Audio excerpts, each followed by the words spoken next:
ভাই আমার আপনার কেমন লাগতেছে?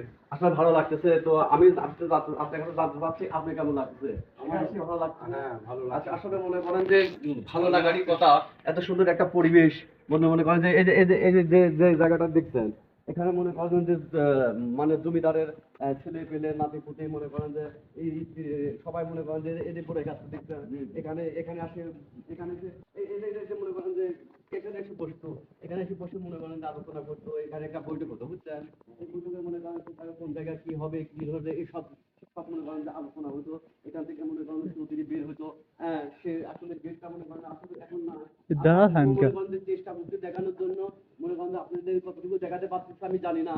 তারপরেও মনে করেন যে এখন বর্তমানে মনে করেন যে এরকম অবস্থানে আছে, ভালো অবস্থানে আছে। আমি মনে করেন বাংলাদেশ প্রধানমন্ত্রী তারেক রহমানকে বলতে চাই যে আসলে এটা যদি ইতিহাস ধরে রাখা যায়, মানে মানুষকে যদি দেখানো যায় এইভাবে মনে করেন যে কি করা হয়, তাহলে আমি তারেক রহমান প্রধানমন্ত্রী তারেক রহমানকে বলবো যে ভাই আপনি একটু চেষ্টা করেন এখানে যেন এসে মানুষজন একটু আনন্দ পায়, মানে উৎসাহ পায়।